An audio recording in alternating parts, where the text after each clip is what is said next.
Hello everyone, this is Soviet Bear, and today my guest is Joaquin Flores. Say hi, Joaquin. Hi. So today our subject is Western feminism and how it influenced Western cultures and Western nations. So maybe at its start, the Western feminism was a movement about equality between women and men, but what it has become today, I don't really know what to say because I see a lot of anti-feminist channels from the West, even women against feminism, and a lot of people criticizing modern feminism of today. So Joaquin, maybe you can shed some light on it. Well, like you said, there may have been some legitimate thing at the beginning of it. I think there's room, everywhere to criticize, anything like that, though. But generally, feminism, I have a history. I'm not ignorant of feminism and feminist theory. There's not one feminism. There's a lot of different feminisms. So one problem in any sort of critical approach to feminism, even if you're friendly to feminism, is that it's a useless word because there are different types of feminism that are so far apart in their very fundamental way of seeing the main questions that it doesn't really even belong to the same school. So it's like, it's too general. It's like the word socialism. I mean, you've got, Mitterrand and Lenin, and they're not at all related. So it's like it's a really really weird word. First of all, it's really really difficult to untangle that. But what's happening in the West now might be called like fourth wave or third wave feminism, and that's kind of distinct. And even that's a whole. There's like uh, so many different categories of feminism that what to make of it, right? It's not really coherent, and maybe that's one of my biggest criticisms of feminism is taxonomical. I mean, it doesn't really have a definition. It's sort of whatever the person is saying that it is what it is.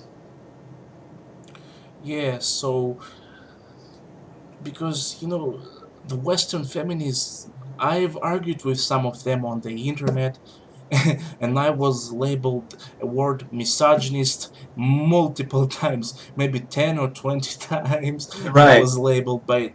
So basically, their definition of misogynist and misogyny is a person who disagree with their beliefs, who disagree with their analysis of of society and of women's role in society in Right. today, because Right. there are societies where women are really oppressed, like and some of these societies are even allied to the USA and to Mm-hmm. Europe, but women are still oppressed there. And for to my personal opinion, I have nothing against women. I have nothing against my mother, my grandmother, my girlfriend. I love them, I respect them, all of them. But you see, if I disagree with someone, that doesn't mean I hate women. What can you say? Well, I think that if you're arguing with somebody and you're involved in an argument, you already basically respect their intelligence. I mean, because the underlying, unless you just think that arguments are about venting frustrations, I mean, the underlying premise of an argument is that you think the other person is able to think and can understand your idea, and the more complex your idea that you think they can understand, the bigger compliment you're giving them when you argue with them. But I say argue in the general sense. I think most arguments are destructive and kind of like a waste of time, especially when people get personal or just resort to name calling. So the word name calling, like misogyny, is, I think, a really destructive term I mean, it's really silly.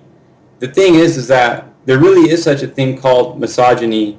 So when the word gets thrown around so much, it loses its meaning.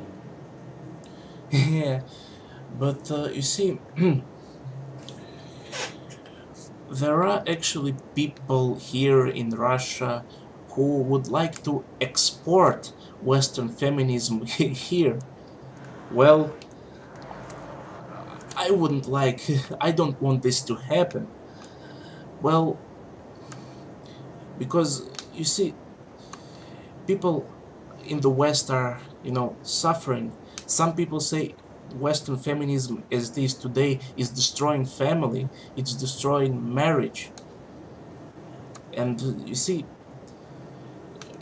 because feminists are, they say, oh, gender roles, it is so bad.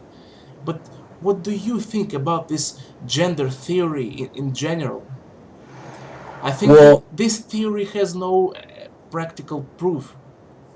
yeah, I mean, what you have are sexes, and I will agree that there's more than two sexes, but only in the sense of like deformities. But there's only two reproductive sexes. I think sex means reproduction, so there's only two reproductive sexes, and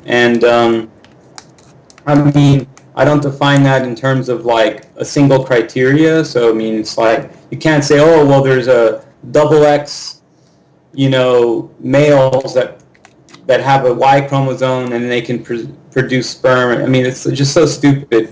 Such pseudoscience around that. I mean, thing is that whether you're a normal like two chromosomal person or you're trichromosomal, but you're still able to produce offspring, then you're good to go. There's the thing is that there's like a lot of people who are born different ways, and there are people with different levels of like hormones, and there are people that are born kind of funny, and I'm against people getting made fun of or being discriminated against because of that. But the word normal is not a moral judgment. I mean, most people are biologically and can fit how they appear, either men or women. So the idea of gender as being separate from sex is not really that useful of a category. It doesn't really it doesn't really tell us that much more. And the idea of separating gender from sex is like a really silly idea overall.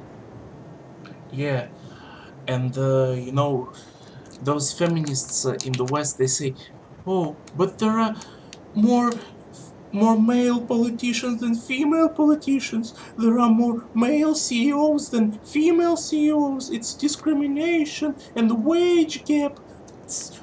What is this wage gap? And another popular word among Western feminists is rape culture. What the fuck is Mm. this?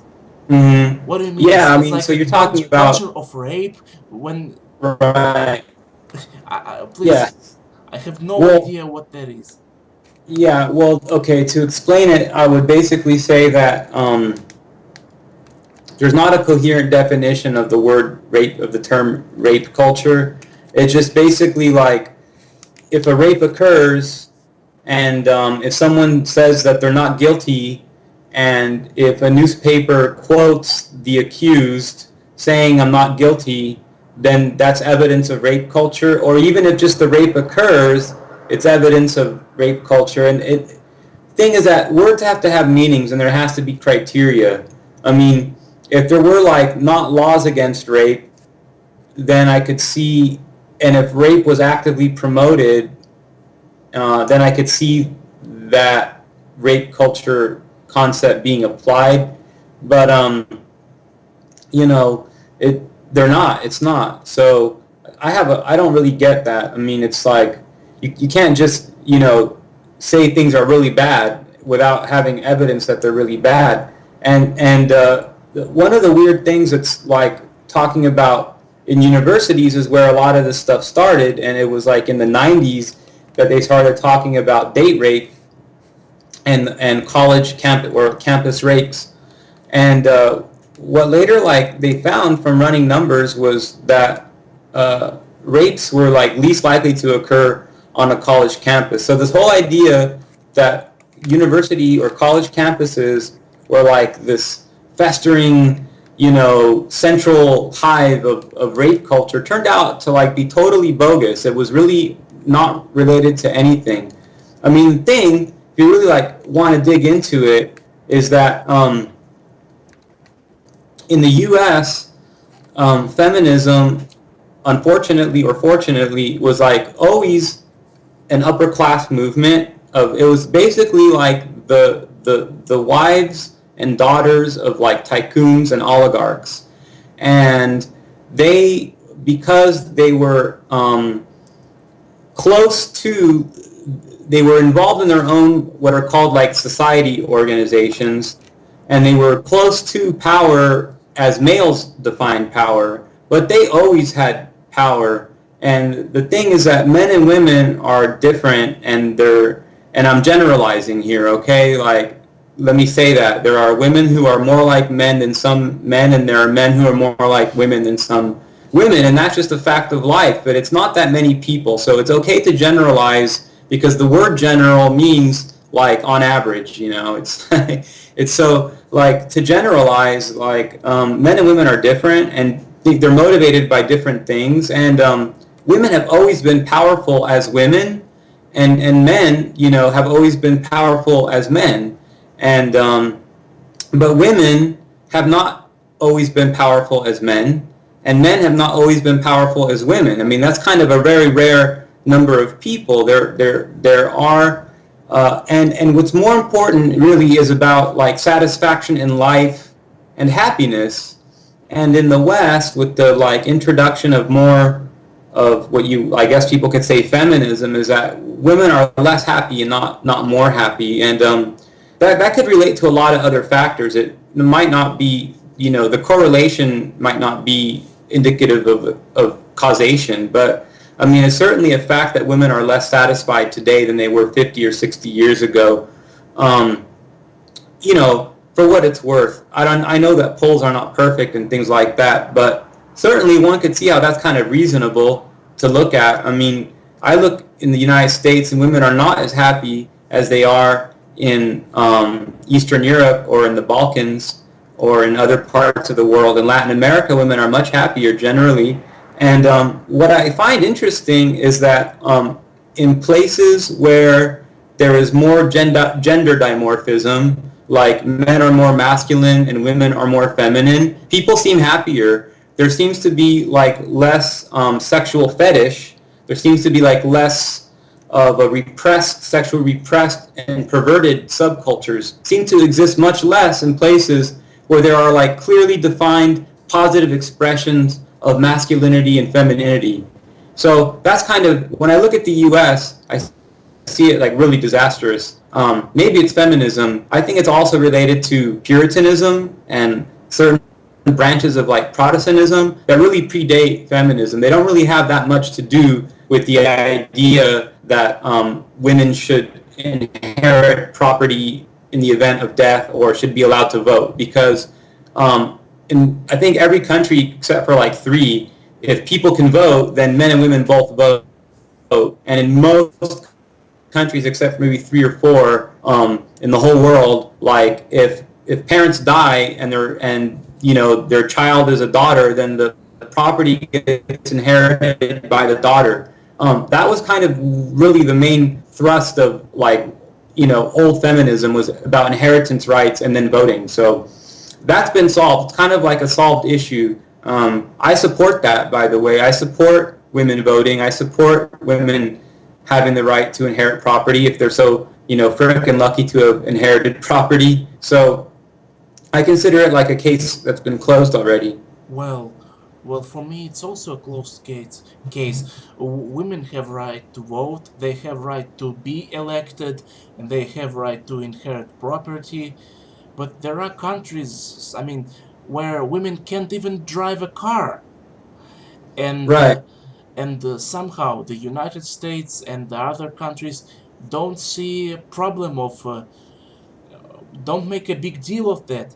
They don't think Well, like yeah, by their own standards, they're being hypocritical. I mean, in my view, countries got to go through their own kind of discourse and their own evolution or their own changes or not. I mean, I'm not that worried about things I can't control, and I'm not that worried about things that I don't have any like moral or practical power to change. So, like things happening in Saudi Arabia are like not that interesting to me. I'm only interested really if like Saudi Arabia is going to try to like attack Iran or is going to do something stupid with Syria like they've been doing, because that affects all of us, because that could like destabilize the world and things like that. And it's also like Saudi Arabia going against sovereignty of another country. But you know what? If they don't want to like allow women to drive and stuff, my my opinions like don't matter. I mean, they gotta work that out if it's a problem. Thing is that I'm aware that I see things through my lens. And at any given historical epoch, people are like products of their environment and shit like that. So, I mean, I'm a product of my environment and I see things a certain way. I mean, I've never been in Saudi Arabia. I have no idea what goes on in the bedroom. Maybe women have tremendous power, behind closed doors. I have no idea. I mean, I'm going to plead ignorance. I'm genuinely not playing games. I really just don't know. I'm not an expert on Saudi culture, right? But my best guess is that people from outside of Saudi Arabia shouldn't be interfering, in their things. But I agree that it's totally hypocritical for the U.S. to like say something about Iran, or about Russia. or about Russia and women, while they, fund the Wahhabi enterprise in Saudi Arabia, right? Yeah, right. So, what do you think But I about? mean, you were like you seem like interested to talk about like MRA or men's rights movement or men's rights activism, and then there's also like MGTOW, like men going their own way, and we lost connection. No, it's okay. Connection is fine. So, before we talk about MRA and MGTOW, I want to ask you, what do you think about the future of feminism in Western countries? Well, I'm kind of conflicted because, geostrategically, the gender politics in the U.S. is only going to weaken the country, and it's only going to make for like a weaker army. Like a big part of an army is like, yeah, hardware, but it's also the will to fight. And I don't think that American soldiers really care about a fight in a society that doesn't value men. So, and like the women in the U.S., like, and I'm only generalizing, okay, like, thing is that like people are basically good, but a good man is not the same thing as a good woman. I mean, when women are good, they're good women, and when men are good, they're good men. But good women are not good men. And something that's kind of happened over time is that in the U.S. they've built this kind of idea that women can do no wrong. That women like actually, if they do something wrong, there's probably some man to blame in their history. It's this Freudian view. Freud's view was that women cannot do wrong, like malicious evil, and that if they do, it's because they are like reliving or perpetuating a cycle of violence or malice that a man in their past had inflicted on them, which is like in part true, but it's probably also true for men. But Freud didn't have that view. He really reserved this pedestalization for women. So in the army, like to have a good army, like soldiers have to know that if they're like 10,000 miles away from their women, that their women are not running around. But in American culture, it's totally legitimate for women to cheat on their men because he was rude to her or he failed in some way. So it's totally legitimate. So women can do no wrong in America, and so it's fine if they cheat or whatever. And I don't really care for personally I'm not in a relationship with an American woman for a lot of So you say reasons. that actually it is legitimate in America for women to cheat on their men or something like that? Yeah, because any reason is good. You see, any reason is a good one. So it's always the man's fault. In the way that the culture has developed, it's basically the man's fault. So if a woman does something wrong, what they've done, and this is like in law, like in, it's how judges, rule on past precedent and how they interpret things and how the use of expert witnesses has been interpreted in different lawsuits, in the morality, in women's magazines, in, Twitter, in, popular culture, and this like predates the internet.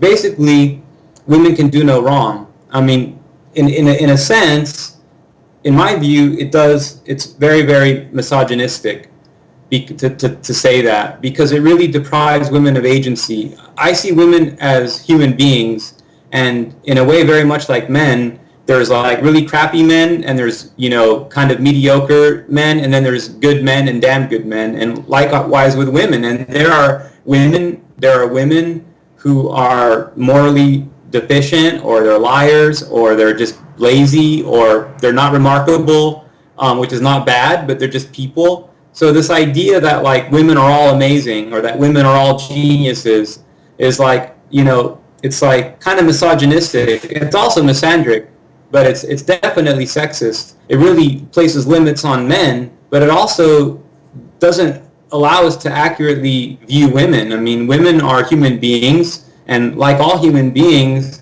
they're capable of, good and bad and everything in between. So it's very complex. And, feminism is like really not coherent in the sense of categories, because women, there's like rich women, poor women, there's old women and young women, there's like ugly women, Beautiful and there's women? beautiful women. Yeah, there's like black women, yellow women, white women, brown women, and all of these categories like, intersect in a way. There's like so many different ways that you can like come out, really advantaged differently. And also, you know what, like how you're born and what you're born into like doesn't dictate your future necessarily. I mean, you can like go off and be a fucking pirate and sail the seven seas, and there's like all kinds of things you can do in life. But what feminism does is it treats women as objects and not agents who can actively create in their own lives. And I think that the successes for women as a category that feminism has fought for has by and large like delegitimized the success of women as individuals, because there's always going to be people who think that a successful woman became successful because of feminism and instead of by her own merits. So I think it really works against the interests of women in a lot of ways. And that's not even talking about how it gets them to view men, which is like really, really bad. I mean, there are misogynists out there, but most men are normal. Most men are actually just too average to hate women, and most men love all the women in their lives. And if they've had a decent relationship with their mom, then they will have a decent relationship or better with every other woman in their life, if provided those women are not bad people. I mean, I think what happens is you can have a perfectly normal man encounter a very malicious and evil woman, and if he interacts with her in a bad way, then he's at risk of being accused of being like a rapist or creepy or something. So there's a whole ball of wax there, man. I mean, and there's a lot to untangle.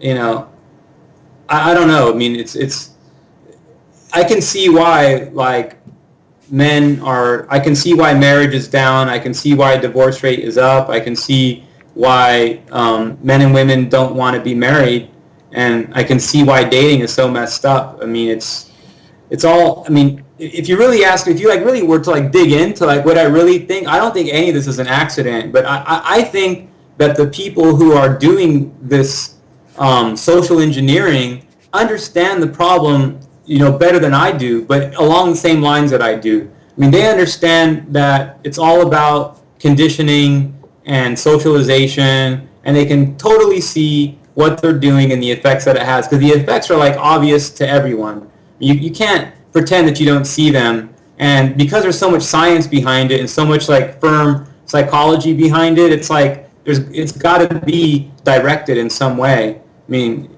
it just things go like that. I mean, you don't just like on accident end up with like a lot of pro-war propaganda in the years leading up to a war, and you don't just by accident like have a lot of gender sexist propaganda like from feminism in the years leading up to a social breakdown. So I see basically like I see it like a lot of the things that were done to the African American community have been expanded to like all communities.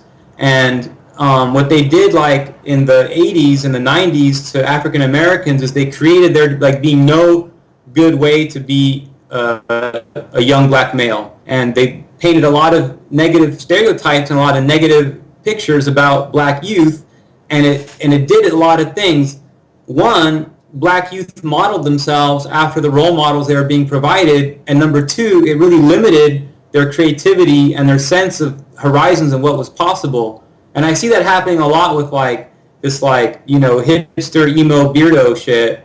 Like there are basically really limited ways for men to be masculine. In fact, they can't in the U.S. be masculine men and not come off as being creepy or rapey or misogynistic. And you kind of have to be this like underweight, pot-bellied, quasi-anorexic, weird, weak dude who just trying to supplicate females or act almost gay in order to be accepted by mainstream American culture in a cosmopolitan setting among halfway educated people. Yeah. Okay. So, what do you think about the U.S. gender politics? Well, how it will affect the U.S. military strength, for example? You see, because where I am very concerned about this. That Yes, that's because like that's why strong I'm military, because having a powerful military is not just about equipment and hardware and missiles right. and tanks and aircraft carriers. It's also about men, about moral of the men, of the people, military people. Right, we were saying that. So, I mean, Yeah. that's the thing. I'm conflicted. I mean, that's a fact, right? And clearly, gender politics in the U.S. makes the military weaker. But I'm okay with that. I mean, look, the problem, that's really the thing. I'm okay with that. So, I feel bad for individual men who happen to be in the United States who this is happening to. I feel bad for women too because they're not happier either. It happens to make a weaker military. I mean, if you want to look at strong militaries in countries, you have a lot of gender dimorphism. So, women have to be women. Men are mostly inspired by women. They can be inspired by like ideologies. If they are not getting sex, they're more likely to fixate on an ideology. But if they are getting sex and it's like they love the say single or limited say number of women that they love a lot, then that gives them a lot of source of power too. If they're not getting if they're sexually frustrated or if the women in their lives betray them, then it's hard for them to latch on to the ideology of the country that Yeah. promotes that. You see what I'm saying? Yeah. I see. I see. I mean, like in fascist Italy and in Nazi Germany, they had pretty decent militaries. And one thing in the youth is that they like let the kids fuck, and that's not really known because it kind of goes against our like conservative view of fascist Italy or Nazi Germany. But they actually they actually made the Yeah. party or the youth like the source of where you could get sex. And in the United States, universities and high schools used to like serve that purpose too, but since like the gender wars really kicked into high gear like in the late 80s and early 90s, it's like this whole puritanical crusade. It's like the anti-sex brigade. Well, you know what? Like there's a lot of stupid theories in America about what motivates people, and even though men are motivated by a lot of abstract things, there's a lot of sex involved in the amygdala, drive, So men might be like obsessed about architecture, but they have in mind oftentimes a woman that they're in love with, or that they're whose affections they are aiming for. And once that becomes misdirected, or once that disconnect happens, then you have a lot of uninspired men. Yeah. Okay. So, what is it? MRA, men's rights activists or something.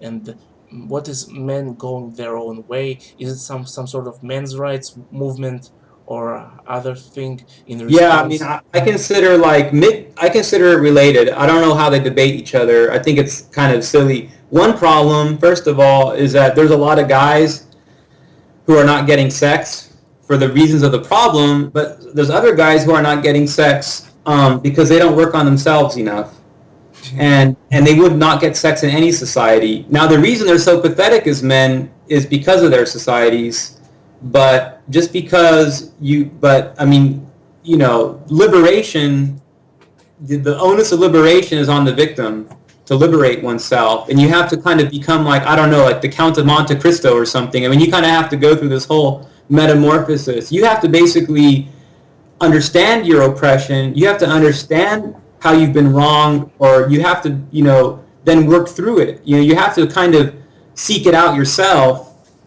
And that's real unfortunate, and very few will do. In a way, it's its own kind of test. In a way, it is its own eugenics program happening in America.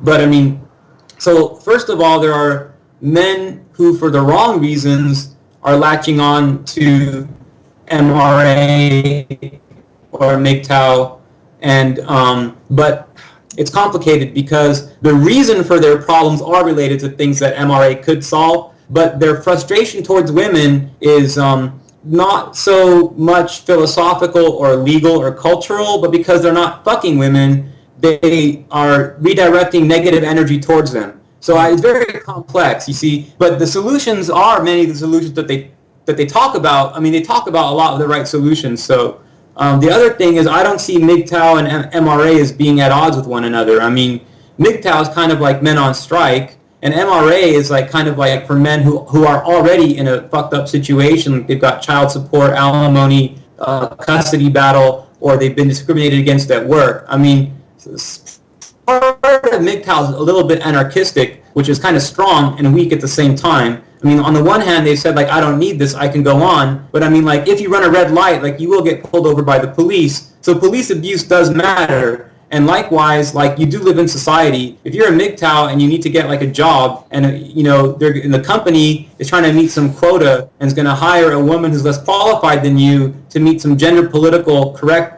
quota, then you know what, like, you have an MRA gripe. It's not a MGTOW gripe. I think MGTOW might apply to, like, dating, but it doesn't apply to, like, the whole sphere of relationships where men and women interact all the time. So I think MRA has a lot of, good things. MGTOW is what's going to really, I think, push the envelope in the right direction about what women are really ultimately going to be like, too desperate. Their vibrators are going out of batteries and things like that. And they're, the thing is that women are really being lied to a lot. That's the other thing, is that women are a big victim in this. And I know that it's not popular among like MRAs and MGTOW to talk about women victimhood and stuff, because they say, well, that's for feminists to talk about. Well, I think that feminists are the biggest perpetrators of misogyny and are the biggest perpetrators of misandry as well. But as far as misogyny, this is like very horrible. Like, I love, my girlfriend and my mom and my aunts and my grandmothers, and I'm going to love my daughters, and I also feel very much like, a friend of my friends' girlfriends and sisters, and the girls in my life who are my friends. Like, we're allies in life, and we're not allies in feminism, because feminism is very toxic to women.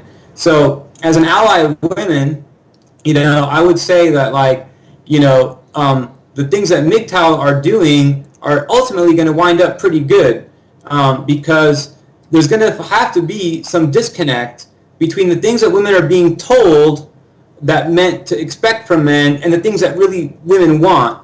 Because when you look at the things, the traits and characteristics in magazines and movies that women are being told is respectable, they're being pushed these really effeminate, worse than Hugh Grant. The actor Hugh Grant, I think, was like the beginning of the end.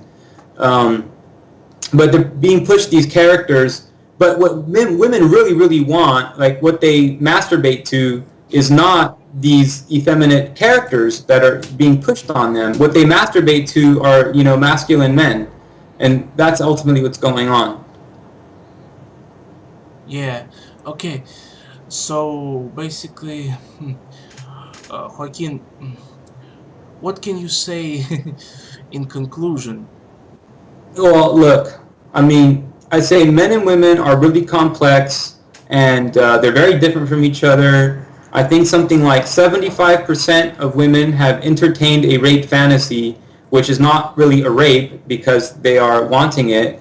But I think a lot of the crazy shit that gets projected with rape culture is involve projection, skewed beliefs, moral panic, a lot of things that Orwell discusses where you combine and mix concepts. I mean, they're training American women that if they think about sex, that sex means rape, and therefore if they are attracted to a man, then they're being like kind of twisted around to think that that means the man wants to rape them. So you have all these women going around, and if they see like a physically impressive man who's not like in some like emo whatever dude, then they're like actually attracted to him, but the programming, like the synapses are misfiring and being redirected to make them think, oh, he's going to rape me, I'm afraid. So it's like, it's just, the whole thing is just fucked up beyond belief, really. I don't think it's fixable. I think it's a good thing for the world because it makes America a much weaker country and much less able to project its power. So, I mean, that's ultimately how I see it, not living in America. I don't want my country where I live to be bombed by I America see that again. men So, and women are different, but feminists constantly keep talking about equality and gender equality, that all genders must be equal despite all of their differences. I think that absolute gender equality is impossible. well, yeah, it's impossible. There are feminists who say that men and women are different, and then they're saying those are reasons why men need to be disadvantaged by policy so that the outcome is equal. I mean, there's so many different types of feminism. There are feminists who say that men are better at certain things than women, and therefore that women need to be given more slack to achieve the same end result as a man. So it's like the truth of the matter is that there are such things as female obsessions. Like, we're making videos about this, but like we don't do videos about hauls. Like, we don't go like shopping and then show everyone we bought and stuff like that. And those are cool videos and they can be fun to watch and you can learn something, but they're not male obsessions. And there are male obsessions, and that happens to be in certain areas like science, technology, engineering, and medicine, and it also happens to be in politics and ideology, theology. So I think there are a minority of women, a very small minority of women, who are equal to and better than the average man in all of those areas, but that's not in general the truth. So I think that explains differences in careers and differences in interests. It's nothing to do with like social conditioning. Society kind of reflects what human beings are in a distorted way, but it's still a reflection. Yeah, okay. I think we should stop right now, yeah. Great. If you don't have something else to say, or No, I think this no. was a good one. This was a good one, yeah. Okay. So, bye everyone. Bye, Joaquin. Bye. Yeah, see you again. We should make another video for sure. Yeah, we will make it. So, for now, bye. Bye.